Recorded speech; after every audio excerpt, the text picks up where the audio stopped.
Welcome back to another episode of Between the Glass Padel Podcast. I'm delighted to say we're joined today by Rio Hanif, LTA number 5. Yeah.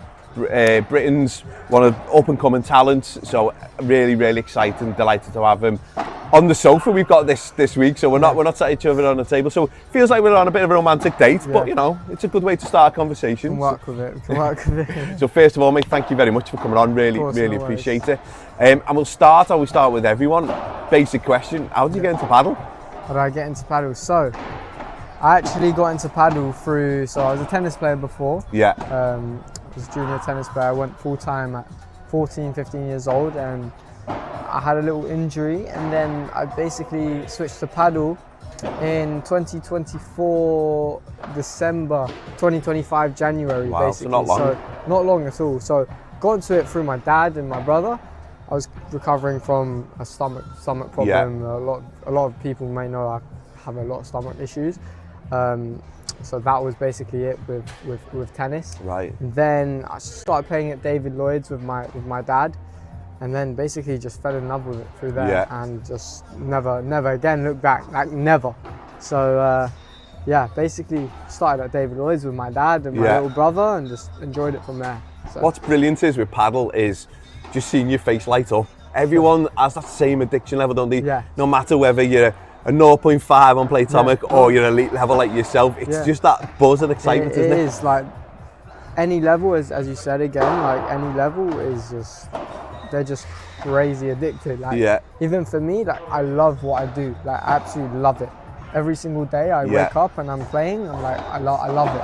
I feel good. Yeah. And I feel like at your level, at my level, at higher levels, lower levels, everyone's got that same buzz feeling. Yeah. So I think it's a very good thing to have in the sport. It's such a brilliant thing, like you say, like, you know, for you're 18 and you're waking up in the morning excited about what you're getting up to do.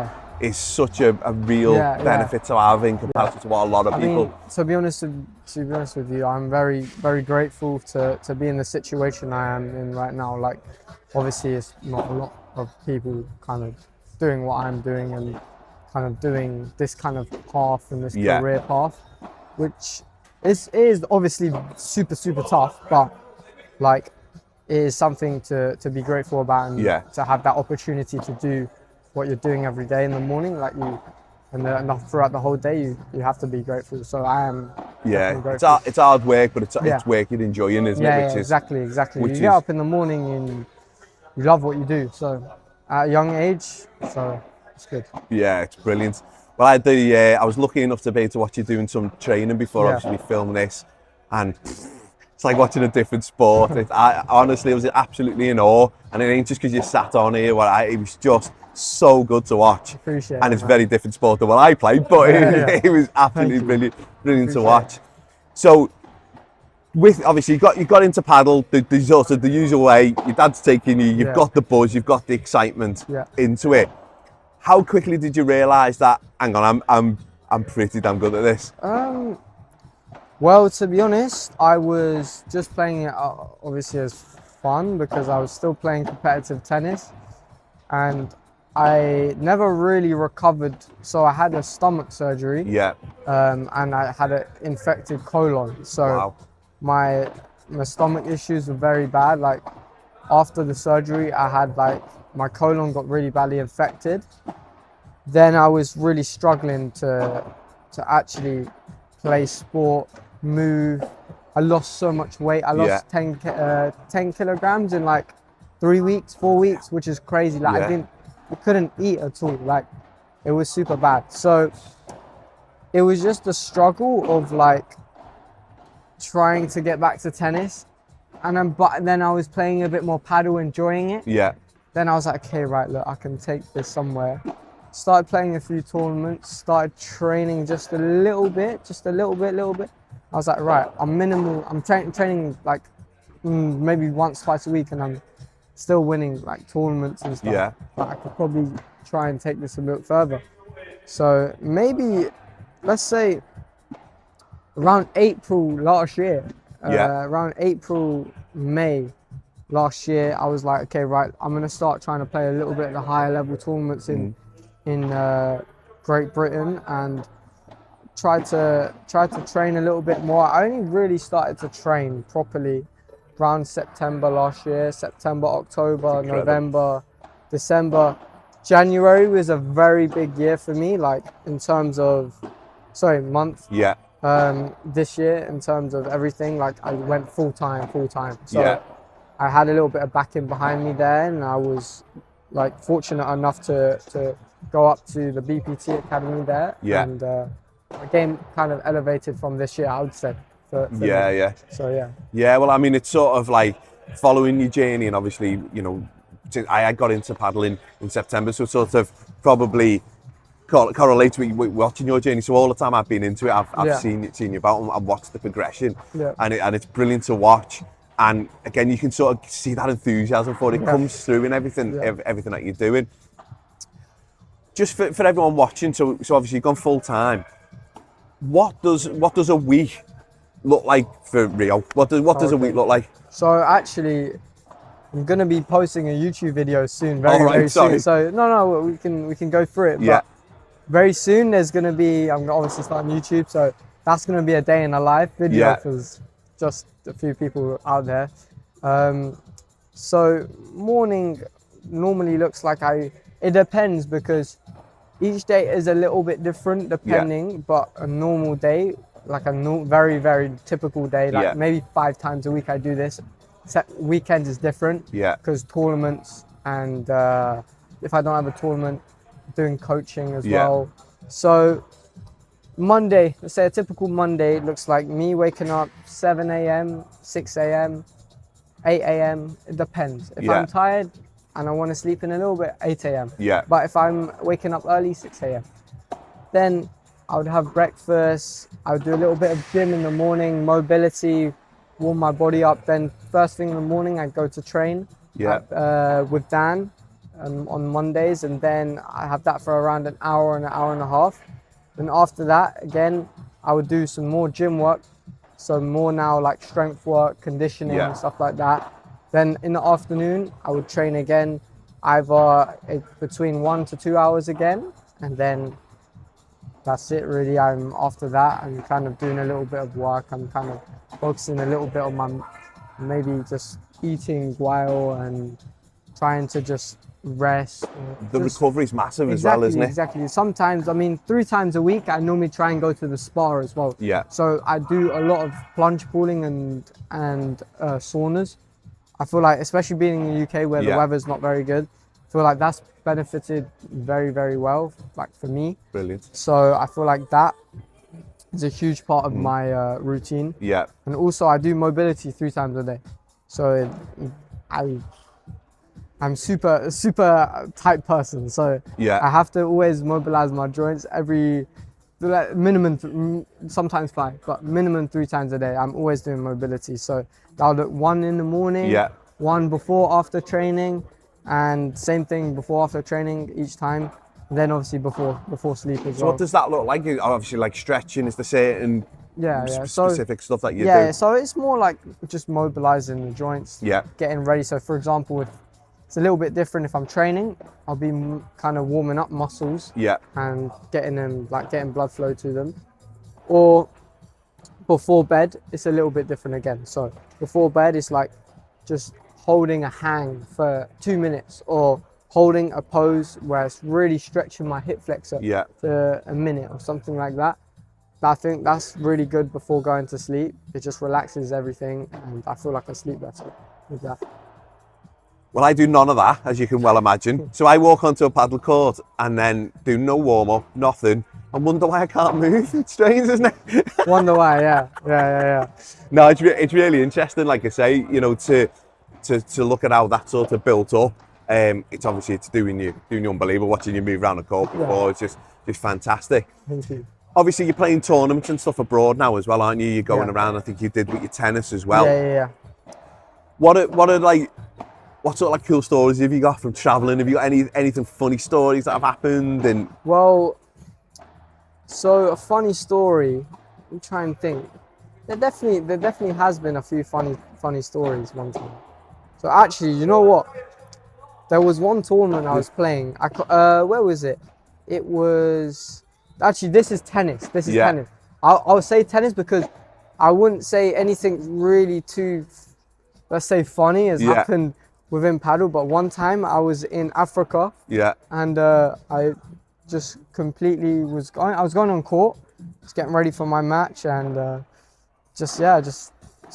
literally had sliders on, and I was like, okay, right, just got my shoes on. Yeah. Just didn't have any shoes. Just didn't have any. Just turned up for your match and Just sliders. Why Yeah, not? I just didn't have anything. you probably still won. Yeah. So I had to go. I actually did win, but I had to go. I was like, oh shit. I told my dad, I was like, okay, right, to go to the shops. Luckily, this is so. Oh my god, this is so lucky. In Africa, this is Yeah. This is Uganda. Uganda, Yeah, wow. Uganda. There was a sports shop next to the club. Yeah. So like it was quite a nice club actually, but there was a sports shop next to the club, and we actually managed to get shoes in the end. Bloody hell. I'm not very good, but I mean I still won the match, so Done enough. it was So okay. you travelled all the way to Uganda and you Yeah. forgot your shoes. Yeah. Brilliant. Fair play. It's pretty good. I Fair thought I play. packed him, but And then obviously of all the places you've travelled, say with the paddle, where's the sort of best place you've visited in terms of, you've enjoyed the with the paddle, I would say this place.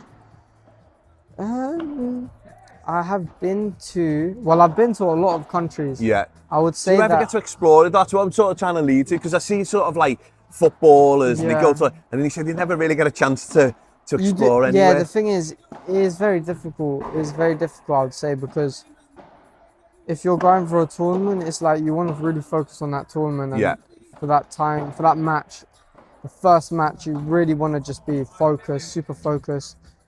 And I mean, if you finish the tournament, if you lose, if you win, whatever happens, if you had a few days spare, you'd obviously go Yeah. try and sightsee, try and see the country a little bit. But to be honest, I always kind of leave maybe one day before, one day after, 1 or 2 days before, 2 days after. I kind of try to do that. Actually, do that. I try to do that a little bit. brilliant. Obviously, if I've got the time to, then I Yes. will. But yeah, it's difficult. It is difficult when you're going for a purpose. Yeah, sure, So- yeah. And we spoke off camera, and this is I think a really interesting side of paddle, and you were saying it's something I hadn't really thought of. It's because obviously when you're playing tennis, you tend to have a partner that you're Yeah. playing with if it's Yeah, yeah, doubles, and you stick in your training with that partner and whatnot. We were talking off camera, weren't we, about obviously you've been through, was it 25? Yeah, there's partners that like you- 25 partners. The thing is with paddle is it's very, very different to tennis in Yeah. terms of doubles, because, for example, somebody could be training super like a lot, and then somebody could be injured, for example, or his regular partner is not playing well and he's not training that much, but this guy here, he's maybe a little bit worse or a little bit, but he's training a lot and he's sharp. Yeah. Like you might, okay, I want to play Say with him. match ready. Yeah, he's more match ready. He's been playing tournament. But in tennis, it's a little bit different. If you're going to play together, you're going to play together. Sure, yeah. Where paddle is a bit different because no one has, especially in the UK, in Spain and Yeah. Argentina, it might be a little bit different. But in the UK, it's tough because the playing and the training side of things is difficult for the top UK players, Sure, yeah. because it's hard to kind of find that level of training and to organize it every week, because everyone's got Yeah. a different schedule. And One it's spread person, out in different exactly. places as well. So I think it's very difficult in terms of that, because with the partner, he might not be around that week, Yeah. or he might just be, okay, right, I'm just not, like, you might say, okay, Ria, I just haven't trained for 3 weeks, or I haven't trained for 2 weeks, or I've been busy with this, or Yeah. we don't have enough full-time players in the Yeah, UK yeah, yet, sure, yeah. because it's super difficult, right? So Yeah. it's like People there's got life. only a handful of full-time players in the UK now, including myself. Yeah. So it's super difficult to kind of go and just secure one Yeah, partner really. Would that be sort of like an ideal situation, presumably, to I have someone? think so. Yeah, I do feel like, especially if you're at the similar level and same level, and you're doing the right things, and you're playing full time together, really think that's beneficial to at least play 10 tournaments with that partner. I was actually speaking to my dad about this. I was thinking like, right, like that'll be super beneficial because you get to know each other's game a bit. Like you get to grow as a pair instead of just an individual person. So I feel like that would definitely be beneficial. Yeah, see, I mean, again, whenever I say this, it's obviously talking at my ridiculously low level. I even find it though when I play with someone different than my regular, you know, the first set's always like it's super different. So then you're you talking your elite level. Styles, and then you got to get used to, okay, this guy might be left-handed, but then you might actually play on the right. But then you have to play on the left, and it's different. It's because it's super different because everyone plays like different paddle. Some guy might be super aggressive and fast, but then this guy, he might play a lot of lobs. And then it's like, okay, right, how do I adapt my game to be better as a pair instead of being the best individual person? Because paddle is all about you and your partner. It's like it's a team sport. It's not who's the best on the court. Because always, if there's one guy that's the best on the court, but he's playing with the worst partner, and you got two guys that are pretty good, but it's better than the other guy, the two guys that are pretty good always gonna win. Always. Again, never even really in any level throughout the sport, that's exactly like that. I've had games where I'm the worst, but I've had games where I've been the better one, and you just don't touch the ball. If you're playing against two people who are competent enough to keep it away from you. It's not simple, but I mean, better players will find a way to get into the point, but it's a lot easier than, let's say, different sport to fridge out the worst player. Yeah, well, we've done a podcast the other day with Gail Ems, obviously badminton silver medalist at the Olympics and world gold medalist. And obviously she had a partner who they were mixed with, and they just worked brilliantly together on court. What's really interesting was they weren't friends at all off court. Really, no at way. all. In fact, to the point where they didn't really like each other. Really? Meant to be said, but the biggest conduit was the coach brought them together, as in on court, got the best out of them, and they knew they sort of needed each other and how each other played, literally complement each other perfect. He was more the flamboyant, and she was the grafter, effectively. And so like it is interesting, like you said, because that is a case of it doesn't matter what they're like individually, they need to find that partner that's going to take them onto the next level.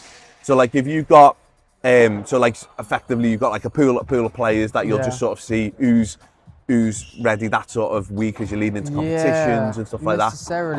Necessarily. It's pretty much like that right now because I'm going full time. It's tough. It's tough to find a good partner. And so again, we spoke off camera, and I'm excited to see how this goes because I can see how it'll go as well. It looks like paddle's going to be in the 2032 Olympics. Absolute perfect age right now to be primed and aim for that. I presume that is an aim of yours and a goal. Yeah, that is a very big goal of mine for sure. Like I'm definitely even looking at it now, being 18 years old. It's in 6 years time, so I'll be 24 years old. Prime. So like pretty much prime. So I'm really training hard. I'm really training hard every single day. I don't really care what anyone thinks and says, but I really believe that if you keep trying and keep pushing with a good mentality at any kind of level, always that push and that drive and that training will always beat the kind of nonchalant and kind of, let's say, just a talented guy that would just play the sport. Always find at the highest level, the guy that works harder is always going to be the winner. So trying to be that guy right now. So. Well, what's good is you've got the talent to back it up as well. So, but I think that's it. If you've got that work ethic, that desire and that focus to just stick to something and nothing's going to knock you off course, you're gonna succeed, and it'll be really exciting to see it in the Olympics. For me, I'll be absolutely made up to see it in the Olympics, and that's a very big dream and goal of mine. So we'll be pulling this video back out again when you start there with your gold medal. I'll be working towards that. Yeah, for sure. Be brilliant. And so in terms of like the short to medium term, is your goal, or in fact, do you look at thinking, or are you concerned about the British rankings, or are you thinking more like the fit ranking? How does that sort of work for you? If I'm honest with you right now, I'm not really worried about any ranking. Like I don't really care about my ranking. I don't care if I was 100. I don't care if I was. I do. That's a tell a lie.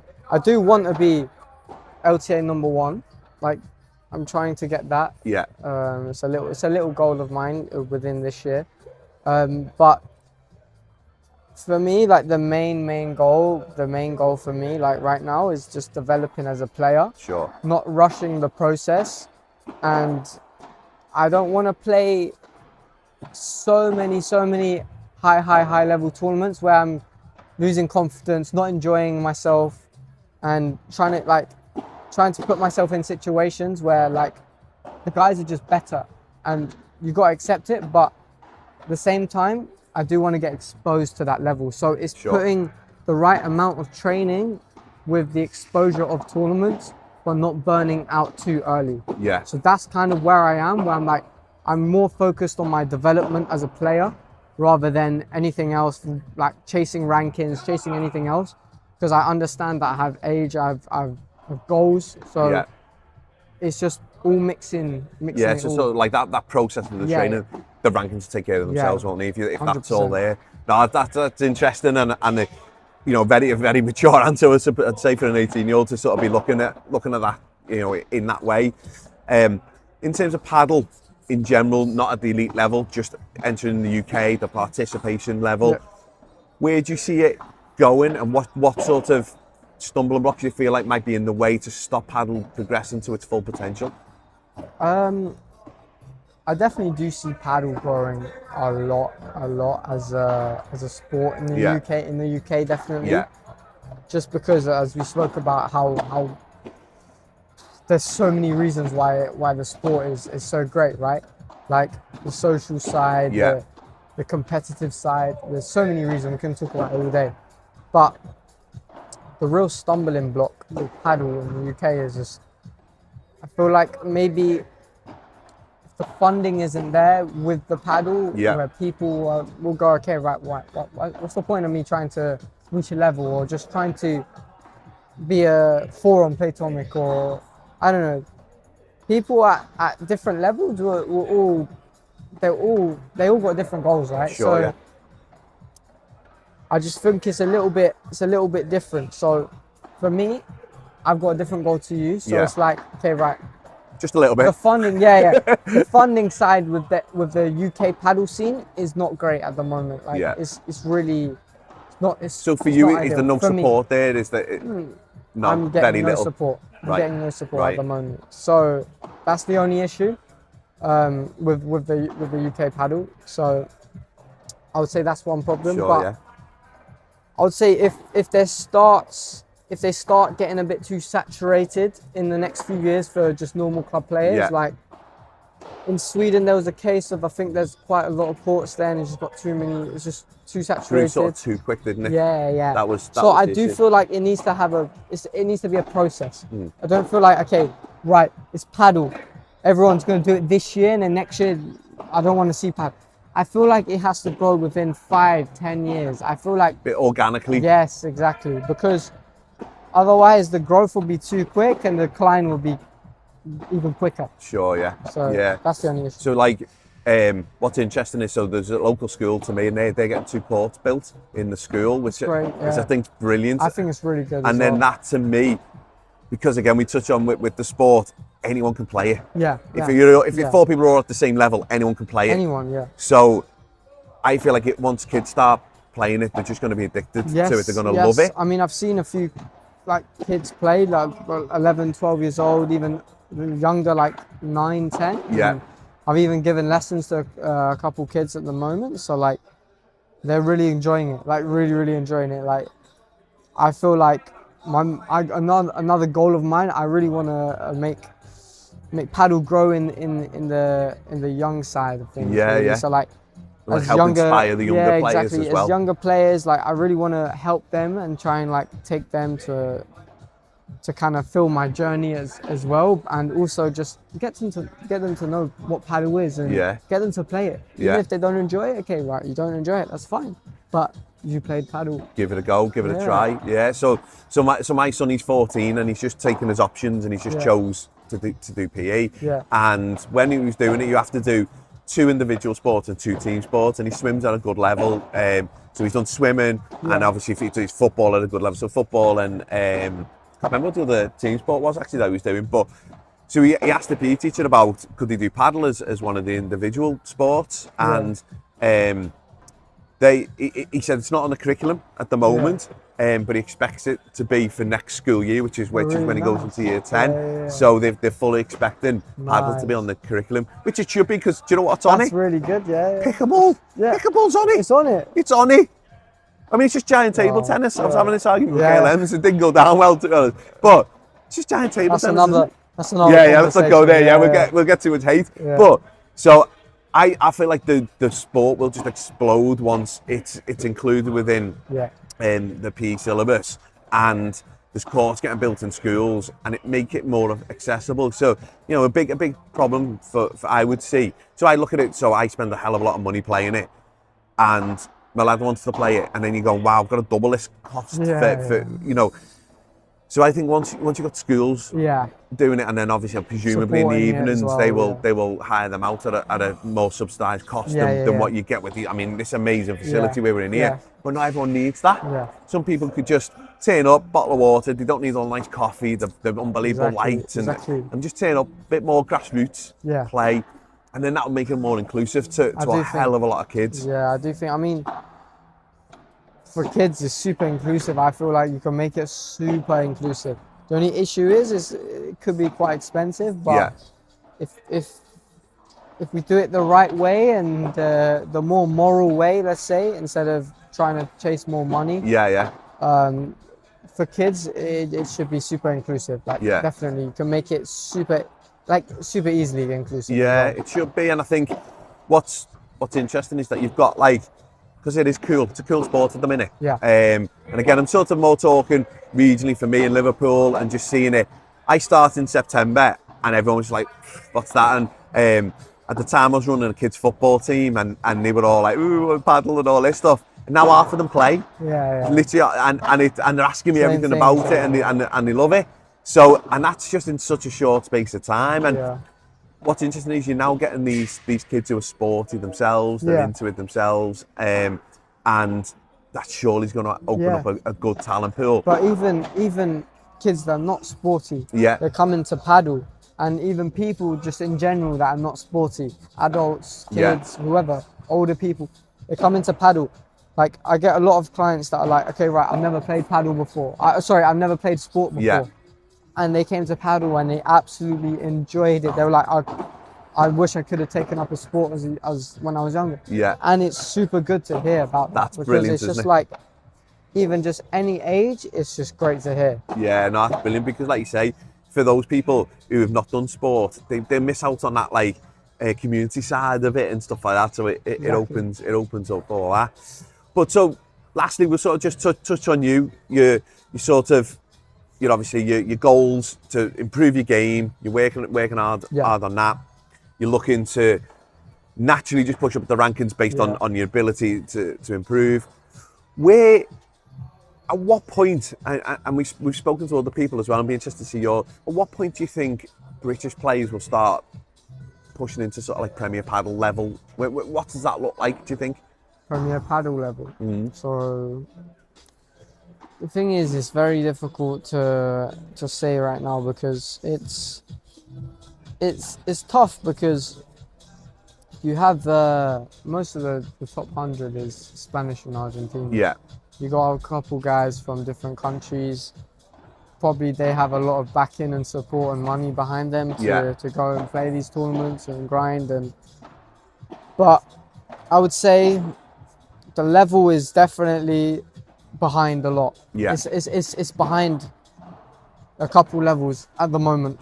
I can feel it when I play against the guys. You can see it.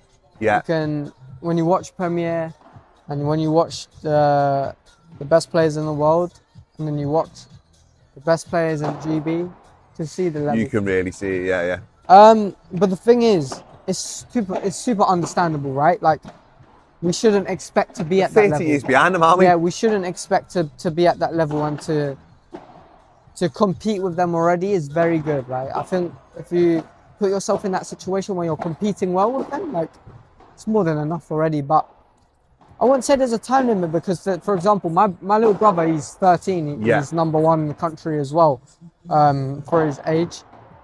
Maybe in 10 years' time, he plays Premier Padel. Yeah. So we will see.